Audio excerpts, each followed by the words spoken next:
स्वामीनारायण हरे, स्वामीनारायण हरे। वचनामृत गढ़डा प्रथम प्रकरण का 36वां। सच्चा त्यागी।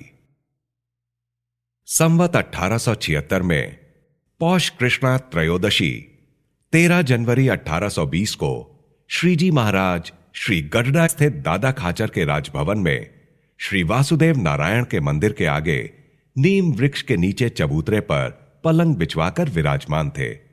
उन्होंने श्वेत वस्त्र धारण किए थे। कंठ में श्वेत तथा पीले पुष्पों के हार धारण किए थे। दोनों कानों पर श्वेत पुष्पों के गुच्छे खोसे थे और पाग में पीले पुष्पों का तुर्रा लटक रहा था। उन्होंने कर्णिकार के लाल पुष्पों का तुर्रा लगा रखा था और वे दाहिने हाथ में सफेद फूलों का गेंद घुमा रहे थे। इस प्रकार शोभायमान होते हुए वे अपने भक्त जनों को आनंदित करते हुए विराजमान थे। उनके मुखारविंद के समक्ष सभा में संत वृंद तथा स्थान स्थान के हरिभक्त बैठे हुए थे। तब श्रीजी महाराज ने कहा कि जिसने संसार छोड़ दिया है और साधु का वेश धारण किया है, फिर भी उसकी परमेश्वर के स्वरूप को छोड़कर असत पदार्थों में प्रीति नहीं मिटती है, उस त्यागी को कैसा समझना चाहिए? तो उसे साहूकार के सामने कंगाल आदमी जैसा समझना।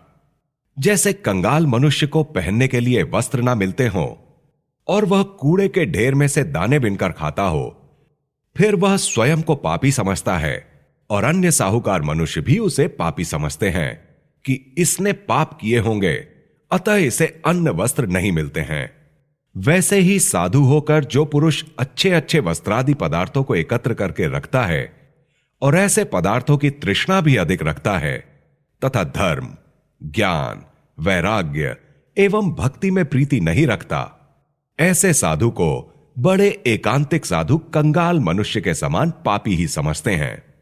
क्योंकि वह पापी है, इसी कारण उसे धर्म, ज्ञान, वैराग्य एवं भक्ति में प्रीति नहीं होती और परमेश्वर को छोड़कर अन्य पदार्थों से प्रीति हो जाती है। और जो त्यागी होता है, उसे कचरा और कंचन दोनों में समान भाव ही रहता है। उसमें तो यह पदार्थ अच्छा है और वह पदार्थ बुरा है, ऐसा विचार तक नहीं रहता तथा एकमात्र भगवान में ही उसकी प्रीति बनी रहती है। वही सच्चा त्यागी है। इति वचनामृतम। इस प्रकार से श्री गढ़डा प्रथम प्रकरण का 36वां वचनामृत पूर्ण हुआ।